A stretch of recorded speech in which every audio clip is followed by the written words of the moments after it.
मित्रों, इस दुनिया में कुछ ऐसे रहस्य छुपे हैं जिन्हें जानना हर किसी के बस की बात नहीं होती है।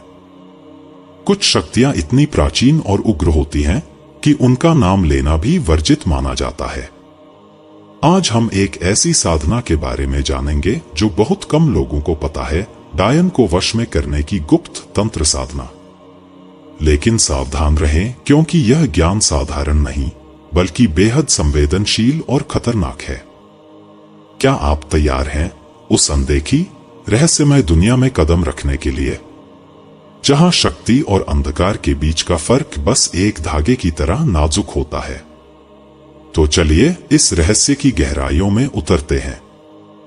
यह कोई साधारण साधना नहीं, यह उस सीमा को छूने की साधना है जहां आत्मा और मृत्यु का मेल होता है। डायन वशीकरण साधना एक ऐसा अघोरी तंत्र जिसे तंत्र शास्त्र में डाकिनी शाकिनी वशीकरण तंत्र कहा गया है। यह साधना कोई खेल नहीं, यह चेतना की परछाई से संवाद करने की प्रक्रिया है, जहां साधक को अपने भय, मोह और मृत्यु बोध से परे जाना होता है। यह विधि केवल वही कर सकता है जो ब्रह्मचर्य, गुरु आज्ञा और आत्मसंयम का पूर्ण पालन करता हो, क्योंकि एक बार जब यह शक्ति प्रकट होती है तो वह साधक की आत्मा तक में प्रवेश कर सकती है। वो कोई साधारण आत्मा नहीं होती, वो होती है एक चेतना जो मृत्यु के पार से लौटती है, जिसे लोग डर में डायन कहते हैं। तांत्रिक उसे जानते हैं शाकिनी या डाकिनी के नाम से। वो स्त्री जो मृत्यु के बाद भी शक्ति से जुड़ी रही नकारात्मक ऊर्जा का स्रोत बनी और अब वह शरीर के बिना भी वासना, भय, मोह और शक्ति की भूख लिए भटक रही है। वो अपने संपर्क में आए किसी भी व्यक्ति को मानसिक, आत्मिक या शारीरिक रूप से प्रभावित कर सकती है। लेकिन यदि वही शक्ति साधक के वश में आ जाए तो वह उसकी सबसे बड़ी रक्षक और सबसे गुप्त सहयोगी बन सकती है। इस साधना का उद्देश्य क्या है? क्या यह केवल डरावनी शक्ति को काबू करने का प्रयास है या कुछ और? नहीं, यह साधना उन अदृश्य आत्मिक शक्तियों को नियंत्रित करने का प्रयास है जिनके बारे में सामान्य मनुष्य कल्पना भी नहीं कर सकता। साधक इन्हीं शक्तियों से दिव्य ज्ञान, ऊर्जा या अपने शत्रु की रक्षा अथवा नियंत्रण का सामर्थ्य प्राप्त करता है। पर याद रखो, यह खेल नहीं है। यदि उद्देश्य शुद्ध न हो तो वही शक्ति साधक का सर्वनाश कर सकती है। सावधानियां। इस मार्ग पर चलना दीपक के साथ अंधकार में उतरने जैसा है, जहां हर कदम चेतावनी और हर चूक मृत्यु बन सकती है।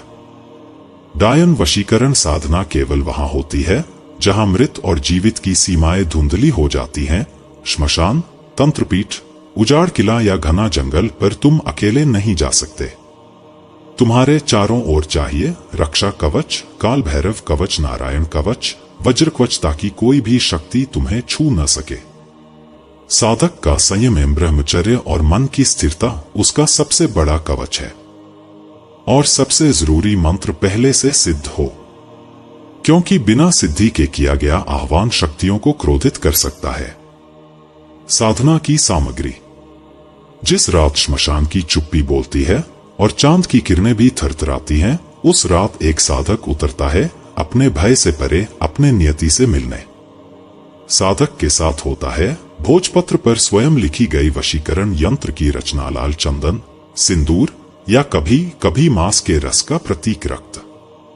साधक गले में झूलती है काली हकीक की 108 माला।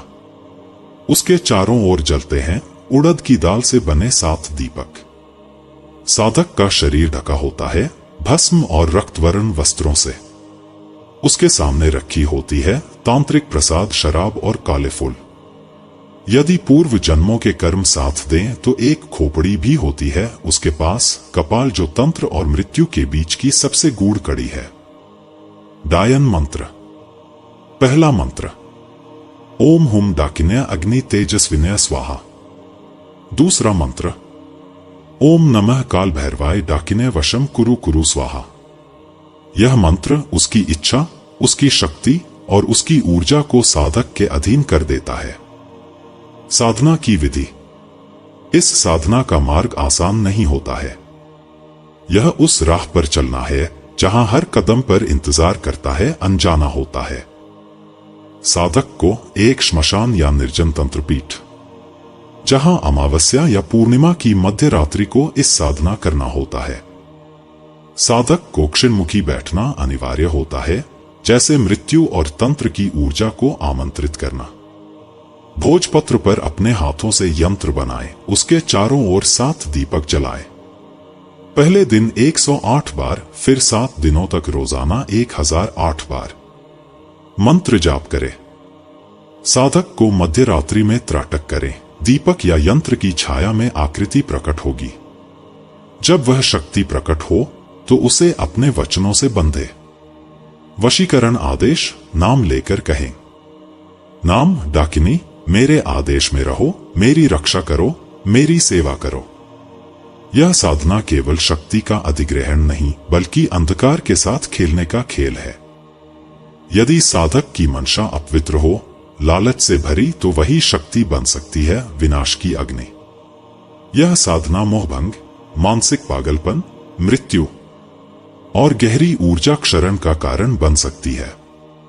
गुरु दीक्षा के बिना इसका प्रयास आत्मघाती हो सकता है, और यदि वह डायन नियंत्रण से बाहर हो जाए तो साधक ही नहीं, उसका पूरा परिवार, वंश भी इसका शिकार बन सकता है। सावधानी, यह केवल समझदारी और श्रद्धा के साथ ही किया जाना चाहिए। डाकिनी शाकिनी स्तुति, जहां तंत्र की रहस्यमयी शक्तियां मातृत्व और रक्षा के रूप में प्रकट होती हैं।